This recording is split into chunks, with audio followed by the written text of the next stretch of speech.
नमस्ते मेरे प्यारे भाई। तो कैसे हैं सब लोग। और आज के इस सेशन में हम लोग स्टार्ट कर रहे हैं आप लोग का सबसे चाहिता चैप्टर। और इस चैप्टर का नाम है रियल नंबर, मतलब वास्तविक संख्याएं। और आज के इस सेशन में हम लोग इसे पढ़ेंगे। तो हम सबसे पहले जानेंगे वास्तविक संख्या किसको बोलते हैं, रियल नंबर किसको बोलते हैं। ठीक है, रियल नंबर। आपका चैप्टर का नाम क्या है भाई? Real number. रियल नंबर का हिंदी नाम कोई पूछेगा आपसे तो आप बहुत तरीके से जवाब देंगे, सर वास्तविक संख्या। मतलब आज हम लोग पढ़ने वाले हैं वास्तविक संख्या के बारे में। ठीक है, वास्तविक संख्या को पढ़ने से पहले हम लोग पढ़ेंगे परिमेय संख्या। परिमेय संख्या किसको बोलेंगे? ठीक है, परिमेय संख्या किसको बोलेंगे। और आगे पढ़ेंगे हम लोग अपरिमेय संख्या किसको बोलेंगे। अपरिमेय संख्या किसे कहते हैं? परिमेय संख्या को तो बोलते हैं रेशनल नंबर। अब रेशनल नंबर किसको बोलते हैं, परिमेय संख्या किसको बोलते हैं? ठीक है, जो संख्या को हम p बटे क्यू के रूप में लिख सकते हैं and q is not equal to zero, and q कभी भी जीरो के बराबर नहीं होगा, तो हम इसे बोलेंगे परिमेय संख्या है। परिमेय संख्या में बहुत प्रकार की संख्या आती है। जैसे दो चार संख्याएं मैं आपको बता देता हूं। जैसे आपसे कोई पूछ देगा नेचुरल नंबर, नेचुरल नंबर प्राकृतिक संख्या है। अब प्राकृतिक संख्याएं किसको बोलते हैं भाई? एक, दो, तीन, चार, पांच एंड इन्फिनिटिव, सब की सब प्राकृतिक संख्या है। आपको सीधा सा बात अगर समझना है तो आप समझ लीजिए कि गिनती वाला संख्या को प्राकृतिक संख्या बोलते हैं। ठीक है, और सबकी सब संख्या को हम p बटे क्यू के रूप में लिख सकते हैं। आगे हम चलें तो पढ़ेंगे हम लोग होल नंबर। अब होल नंबर किसको बोलेंगे, पूर्ण संख्या किसको बोलेंगे भाई? अगर गिनती वाला संख्या है एक, दो, तीन, चार, पांच, छ एंड इनफाइनाइट, अगर इसमें हम जीरो को मिला दें, इसमें अगर हम जीरो को मिला दें तो हम इसे बोलते हैं पूर्ण संख्याएं। क्या बोलते हैं? पूर्ण संख्याएं। इससे और आगे चले हम लोग तो हम पढ़ते हैं इवन नंबर। इवन नंबर, अब इवन नंबर किसको बोलते हैं? सम संख्या किसको बोलते हैं?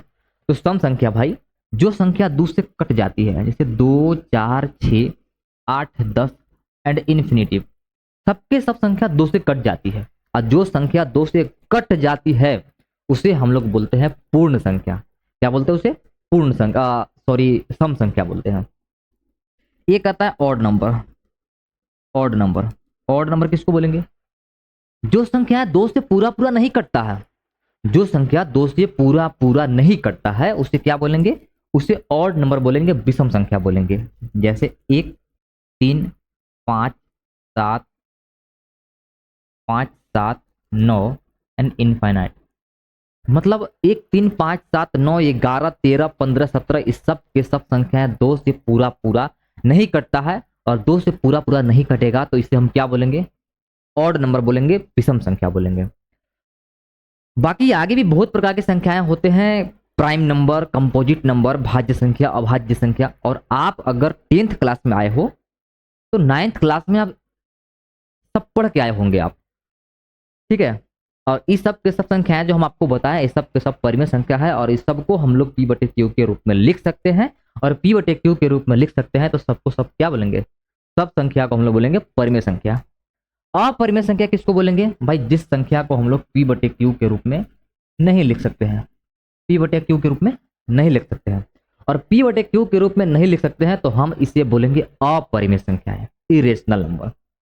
जैसे √2, √2 का मान भी पूछेगा आपसे तो 1.414 और भी आगे संख्याएं होती है जिसे हम लोग p बटे क्यू के रूप में नहीं लिख सकते हैं। और p बटे क्यू के रूप में नहीं लिख सकते हैं तो हम इसे बोलेंगे अपरिमेय संख्या है।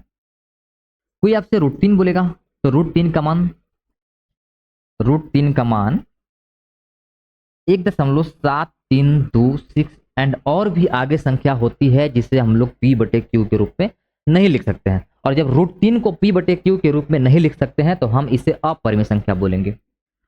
अब आपसे कोई पूछेगा √4 बताओ भाई। √4 भाई, √4 का मान 2 होता है। √4 का मान क्या होता है? 2 होता है। और 2 को हम लोग क्या बोलते हैं? 2 को हम लोग परिमेय संख्या बोलते हैं। मतलब 2 अगर परिमेय संख्या है तो √4 भी हमारा क्या होगा, परिमेय संख्या होगा। ठीक है, परिमेय संख्या। अगर √25 कोई आपसे पूछेगा तो √25 का मान 5 होता है। तो 5 हमारे पास क्या है, 5 हमारे पास परिमेय संख्या है, मतलब √25 भी क्या होगा, परिमेय संख्या होगा। ठीक है, आपके एग्जाम में बार बार पूछता है पाई किस प्रकार का संख्या है, तो आप याद रखिएगा पाई एक अपरिमेय संख्या है। पाई क्या है, अपरिमेय संख्या है। आशा करता हूं, उम्मीद करता हूं यहां तक बात आप सबको समझ में आ गया होगा।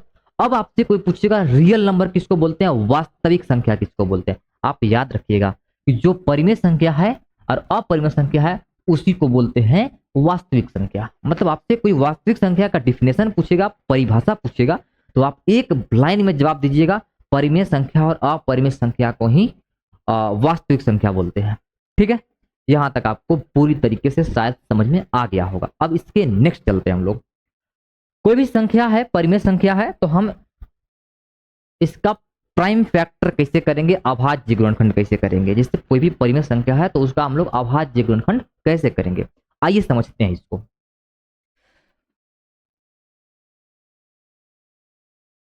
जैसे कोई संख्या हम आपसे बता रहे हैं 12 संख्या है, अब 12 को हम लोग अभाज्य गुणनखंड कैसे करेंगे, प्राइम फैक्टर कैसे करेंगे। तो 12 को हम लोग प्राइम फैक्टर करेंगे तो पहले 2 से काटेंगे। जैसे हम लोग एलसीएम में काटते हैं, लघुत्तम निकालते समय काटते हैं, सारा के सारा काम वही करना है।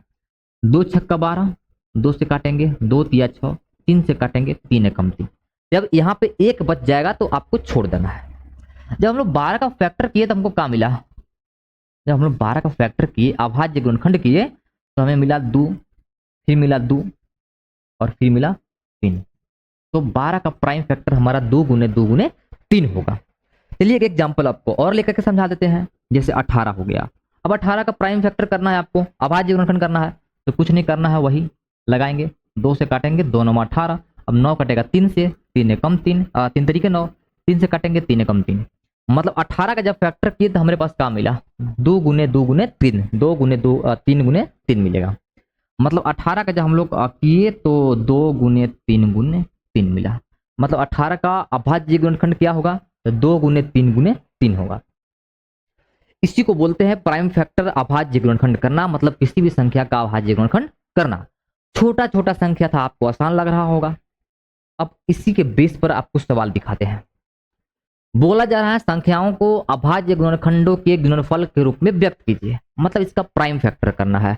और ये सवाल पूछा गया आपको जैक बोर्ड एग्जाम 2014 में पूछा गया है और 17 में भी पूछा गया है भाई। ठीक है, तो हम 140 का प्राइम फैक्टर करेंगे, अभाज्य गुणनखंड करेंगे। ठीक है, कर लेंगे। 140 का प्राइम फैक्टर करेंगे तो पहले 2 से काटेंगे 70, फिर 2 से काटेंगे 35 दूना 70, फिर 5 से कटेगा 7 पचे 35, फिर 7 से कटेगा 7 एकम 7। मतलब हम लोग 140 का प्राइम फैक्टर किए, अभाज्य गुणनखंड किए, तो हमको मिला 2 2 5 7 मिला। मतलब हम लोग 140 का अभाज्य गुणनखंड गुणनफल के रूप में लिखना होगा, तो क्या लिखेंगे, 2 गुने 2 गुने 5 गुने 7। उत्तर ए भी हो सकता है भाई, और उत्तर एक स्टेप आपको और नीचे भी मिल सकता है। जैसे इसको और आगे अगर लेके जाएंगे तो हमारे पास 2 कै बार आया है, तो 2 आया है 2 बार, तो पावर में 2 लगा दिए, गुना 5 और गुना में 7।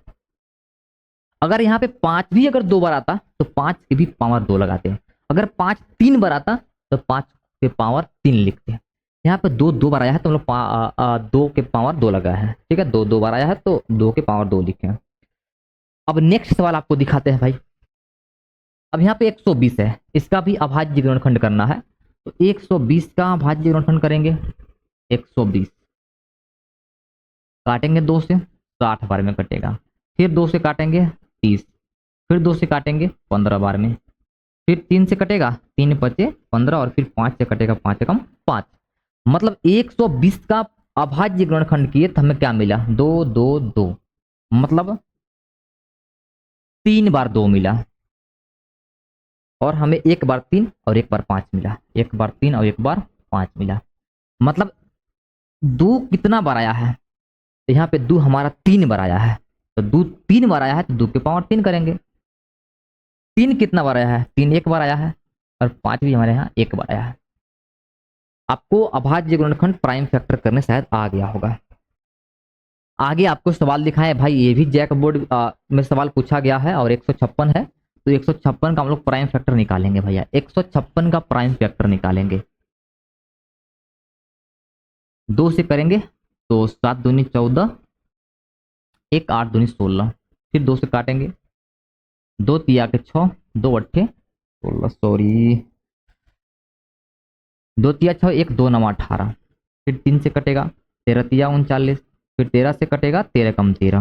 मतलब इसका जब हम लोग प्राइम फैक्टर किए तो 2 गुने 2 गुने 3, 2 गुने 2 गुने 3 गुने 13 मिला। उत्तर ये भी हो सकता है। या फिर एक स्टेप इसको और नीचे लेकर के जाएंगे तो 2 अपने पास 2 बार आया है, 3 1 बार आया है और 13 1 बार आया है। उत्तर ये भी हो सकता है। बहुत अच्छे तरीके से आपको समझाएं, बताएं और उम्मीद करता हूं आप लोग सीख गए होंगे कोई भी संख्या का अभाज्य गुणनखंड करना। 5005 का अभाज्य गुणनखंड करना है आपको, तो 5005 का अभाज्य गुणनखंड कैसे करेंगे? 5005 का अभाज्य गुणनखंड करना है तो पहले इसको हम लोग कैसे काटेंगे भाई?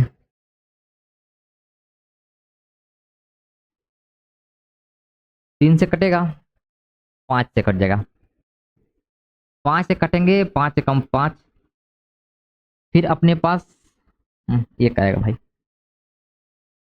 1 आएगा। फिर इसको काटेंगे हम लोग 7, यानी कि 7 से काट के देखते हैं तो 7 से कम 7, 3 30, 7 चौकी 28 और हो जाएगा 1 7 21। फिर अपना इसे